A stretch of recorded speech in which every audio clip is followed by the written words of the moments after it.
બિનહરીફ એટલે કે 50 જે જીતની બેઠકો કરતાં વધુ બેઠકો બિનહરીફ મેળવી અને જીતી ચૂક્યા છે. અને એ જ પ્રમાણે જોવા જઈએ તો 210 બેઠકો કુલ જે પેટા ચૂંટણી છે મહાનગરપાલિકા, નગરપાલિકા અને તાલુકા પંચાયત, એ પૈકીની 210 બેઠકો ભારતીય જનતા પાર્ટી બિનહરીફ જીતેલું છે. અને આ વખતે મારે તમને એ કહેતા એ આનંદ થાય છે કે ભારતીય જનતા પાર્ટીની જે બિનહરીફ બેઠકો 210 થઈ એ પૈકી 21 બેઠકો એવી હતી કે જે લઘુમતી કોમ્યુનિટી હતી.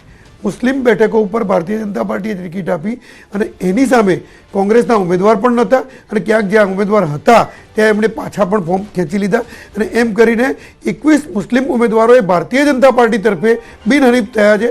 એક અગત્યની વાત છે અને ભારતીય જનતા પાર્ટીના ઇતિહાસમાં પણ આ એક અગત્યનો બનાવ છે. બિલકુલ આ જ બાતને લઈને કોંગ્રેસના નેતા પાસેથી જવાબ લઈએ. રાજેશભાઈ સોની આપણી સાથે જોડાયા છે. રાજેશભાઈ, આપનું સ્વાગત છે. સૌથી પહેલા રાજેશભાઈ જણાવશું કે આજના જે પરિણામો આવશે કોંગ્રેસ કેટલી આશાવાદી છે?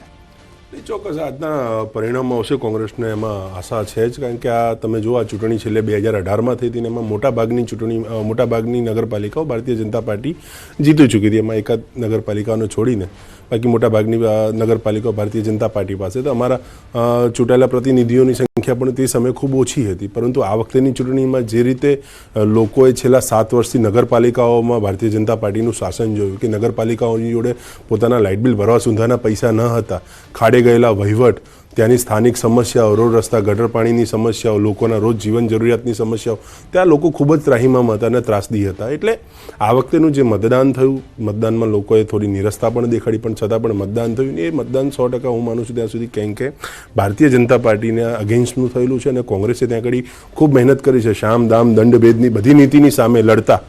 તેમ છતાં પણ કોંગ્રેસના કાર્યકર્તાઓ ઘરે ઘરે ગયા છે, લોકો સુધી પહોંચ્યા, લોકોની વાત સાંભળી, લોકો સુધી કરી અને આજના પરિણામો ચોક્કસપણે હું માનું છું ત્યાં સુધી કોંગ્રેસની તરફેણમાં ખૂબ સારી રીતે આવશે અને કોંગ્રેસના કાર્યકર્તામાં નવો એક જોશ ઉમેરાશે. વાંકાનેરમાં તાલુકા પંચાયતની ચંદ્રપુર બેઠકથી કોંગ્રેસના ઉમેદવાર આગળ ચાલી રહ્યા છે. આ કોંગ્રેસ માટે એક સારી ખબર કહી શકાય. રાજેશભાઈ, પણ મુદ્દા એ છે કે સ્થાનિક મુદ્દા ગમે તેટલા હોય પણ એ પરિણામોમાં એટલા અસર નથી કરતા. એ વાતને લઈને હું આપણી પાસે આવું. લુણાવાડા નગરપાલિકા વોર્ડ નંબર 1માં ભાજપની જીત થઈ છે.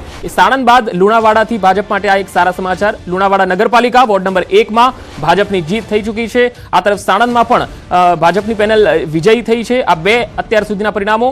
ચલાલા પાલિકામાં વોર્ડ નંબર 1માં ભાજપની જીત થઈ છે. ચલાલા પાલિકામાં વોર્ડ નંબર 1 ભાજપની જીત. તો અહીંયા ભાજપ અલગ અલગ બેઠકો પર જીતતું જઈ રહ્યું છે. રાજેશભાઈ, પહેલી પ્રતિક્રિયા, કારણ કે હજુ કોંગ્રેસ આગળ છે માત્ર ચંદ્રપુર બેઠક.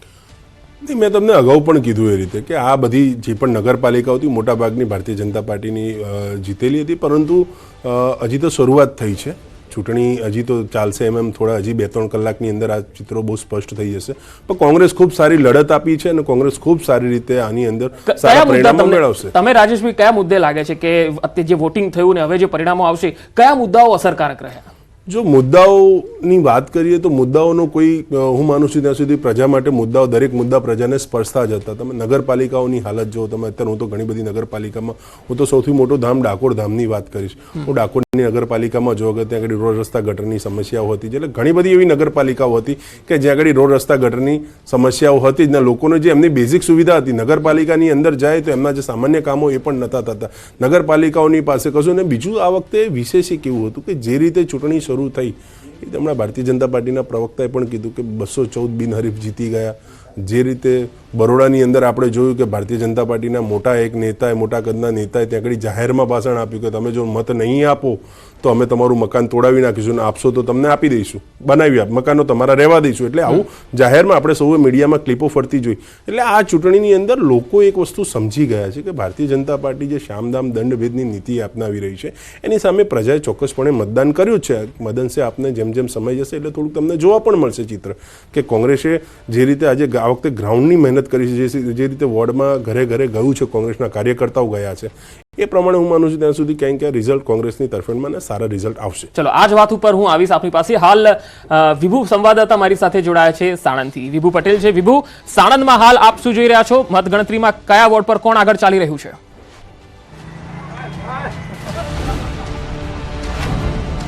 પંકજ, અત્યારે સાણંદ નગરપાલિકા ચૂંટણીની મતદાન પ્રક્રિયા મતગણતરી છે તે ચાલી રહી છે અને તેમાં પહેલા રાઉન્ડમાં એટલે કે વોર્ડ નંબર 1માં ભારતીય જનતા પાર્ટીની પેનલનો વિજય થયો છે અને આપ જોઈ શકો છો કે અત્યારે જે કાર્યકરો છે પાર્ટીના તેમાં ઉત્સાહ પણ જોવા મળી રહ્યો છે. સાથે સાથે જ અત્યારે મતગણતરી ચાલી રહી છે. નગરપાલિકાની 7 વોટ માટેની 28 બેઠક માટેની મતગણતરી છે તે અહીં થઈ છે. પહેલી પેનલ છે આખી વોર્ડની ગણતરી પૂર્ણ થઈ ગઈ છે અને નગરપાલિકામાં ભારતીય જનતા પાર્ટીની પેનલનો વિજય થયો છે. અત્યારે રોડ ઉપર પણ જોઈ શકો છો કે લોકો છે તે અહીં આવી પહોંચ્યા છે કારણ કે પોતાના જે નેતાઓ છે તેને બતાવવા માટે આવી રહ્યા છે. થોડી જ વારમાં ઉમેદવારો છે તે પણ બહાર આવશે અને અત્યારે આ માહોલ છે તે જોઈ શકો છો.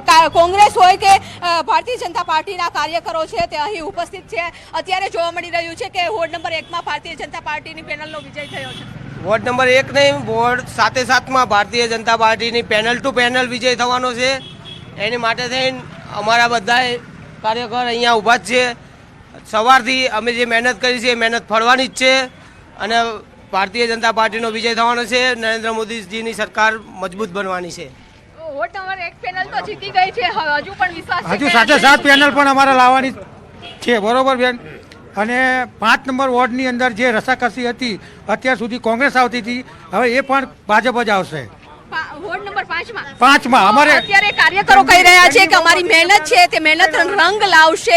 વોર્ડ નંબર 5 છે કે જ્યાં કોંગ્રેસનો ગઢ ગણાતો હતો, કોંગ્રેસ જ જીતતી આવતી હતી, તે વોર્ડમાં પણ ભારતીય જનતા પાર્ટીની પેનલનો વિજય થશે તેવો મત વ્યક્ત કરી જી રહ્યા વિભુ, છે. આપની પાસે આવીશ. યજ્ઞેશભાઈ, અત્યારે તો દેખાઈ રહ્યું છે કે ભાજપનો ઘોડો વિનમાં છે અને અત્યારે જે પરિણામો પણ આવી રહ્યા છે એ આપણી પાસે આવું છે. પહેલા સોનગઢથી એક સમાચાર આવી રહ્યા છે. સોનગઢ નગરપાલિકા વોર્ડ નંબર 1માં ભાજપની જીત થઈ છે.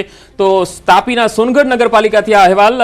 ભાજપની જીત વોર્ડ નંબર 1માં જોવા મળી રહી છે. તો વાંકાનેર પાલિકામાં 28 બેઠકોમાંથી 11 બેઠકો પર ભાજપ બિનહરીફ જીતી ચૂક્યું હતું અને 4 બેઠકો જીત્યા બાદ હવે વાંકાનેર પાલિકામાં ભાજપની બહુમતી અહીંયા દેખાઈ રહી છે કારણ કે 28માંથી 15 બેઠકો પર ભાજપના ઉમેદવાર આગળ ચાલી રહ્યા છે. તો ગીર સોમનાથના કોડીનાર નગરપાલિકામાં પણ વોર્ડ નંબર 1ની મતગણતરી શરૂ થઈ ગઈ છે અને આ વોર્ડની અંદર 1માં ભાજપના 4 ઉમેદવારો વિજેતા જાહેર થયા હોવાના અહેવાલ આવી રહ્યા છે. કોડીનાર વોર્ડ નંબર 1માં ભાજપના 4 ઉમેદવાર વિજેતા થયા છે. આ તરફ વાંકાનેર વોર્ડ નંબર 2માં આખી પેનલમાં ભાજપનો ભગવો લહેરાઈ રહ્યો છે. યજ્ઞેશભાઈ, પહેલી પ્રતિક્રિયા.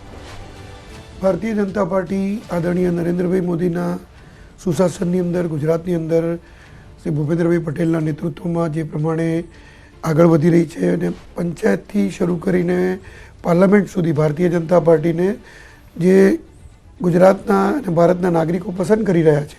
અને જે ગુજરાતની અંદર હાલની જો વાત કરીએ તો હાલ જે નગરપાલિકાઓની ચૂંટણી છે, એક જિલ્લા અને જિલ્લા પંચાયતોની પેટા ચૂંટણી, 3 તાલુકા પંચાયતની ચૂંટણી અને એક મહાનગરપાલિકાની જુનાગઢ. આ ચૂંટણીની અંદર ભારતીય જનતા પાર્ટીના ઉમેદવારોને જે પ્રમાણે જીત મળતી દેખાઈ રહી છે એ મુજબ હું ગુજરાતના મતદારોનો, ગુજરાતના નાગરિકોનો, ભારતીય જનતા પાર્ટીના ગુજરાતના પ્રદેશ અધ્યક્ષ સી આર પાટીલ સાહેબ વતી અને પક્ષ વતી ખૂબ ખૂબ આભાર માનું છું. બીજું કે ભારતીય જનતા પાર્ટી એ ક્યારેય કોઈ જગ્યાએ કોઈના ક્રિટિસિઝમમાં ભારતીય જનતા પાર્ટી માનતી નથી. કદાચ કોઈ ભારતીય જનતા પાર્ટીના વ્યક્તિ કોઈ બોલી ગયા કે તો અમે ક્યારેય એવી વાત નથી કરી કે કોઈ ધર્મગુરુઓને કે કોઈ પોતાના જ્ઞાતિને કે જે પ્રમાણે ગ્યાસુદ્દીનભાઈ બોલતા હતા કે મારા ધર્મગુરુઓ, પણ એ જે શબ્દ વાપર્યો એમણે એ શબ્દ મારાથી આપની ચેનલ પર ન વાપરી શકાય એવા શબ્દો પણ વાપર્યા હતા એમણે. એટલે આ શબ્દો અમે ક્યારેય વાપરતા નથી. બીજું કે એ શબ્દો વાપર્યાના કારણે જ હું તો કહું છું કદાચ મુસ્લિમ સમાજ એ કોંગ્રેસથી પણ દૂર થયો અને મુસ્લિમ સમાજ એ ભારતીય જનતા પાર્ટીની સાથે રહ્યો. અને ભારતીય જનતા પાર્ટીએ ક્યારે પણ કોઈ એક વ્યક્તિ કે કોઈ એક સમાજ માટે કાર્ય કર્યું નથી.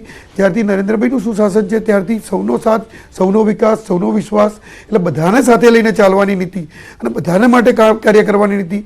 કલ્યાણકારી યોજનાઓ હોય તો બધા માટે હોય, 3 તલાકની હોય કે કોઈ પણ હોય, એ જે નિયમો આવે એ બધા જ સમાજને સારા અને બધા જ સમાજ માટે લાગુ પડતા નિયમો એ એમણે મૂક્યા છે અને કાયદાઓ પણ એમણે મૂક્યા છે.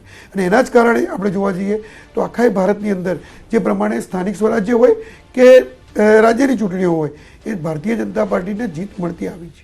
બિલકુલ, આપની વાત યજ્ઞેશભાઈ લગભગ અહીંયા પરિણામોમાં દેખાઈ રહી છે કારણ કે ચોરીવાડના જે પરિણામો જો અત્યારે જોઈ રહ્યા છીએ તો વિમલ ચુડાસમા ધારાસભ્યથી નગરસેવક બનવા માટે ચોરીવાડની પાલિકામાં ઝુકાવ્યું, પણ ત્યાં આગળ વોર્ડ નંબર 1માં ભાજપના 4 ઉમેદવારો વિજેતા થયા છે. રાજેશભાઈ, આ સ્થિતિ સમજાતી નથી. મેં તો હું શરૂઆતથી જ કહેતો હતો કે આ પરિણામ રસપ્રદ રહેશે વિમલ ચુડાસમાના કારણે, પણ એ કોઈ ઇફેક્ટની અસર ના દેખાઈ.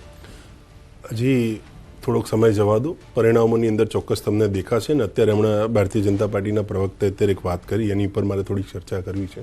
કે એમને કીધું કે જે પણ સ્કીમો લાવી, જે પણ લાભ આપ્યો, એ દરેક જાતિ અને દરેક જ્ઞાતિ માટે હોય છે.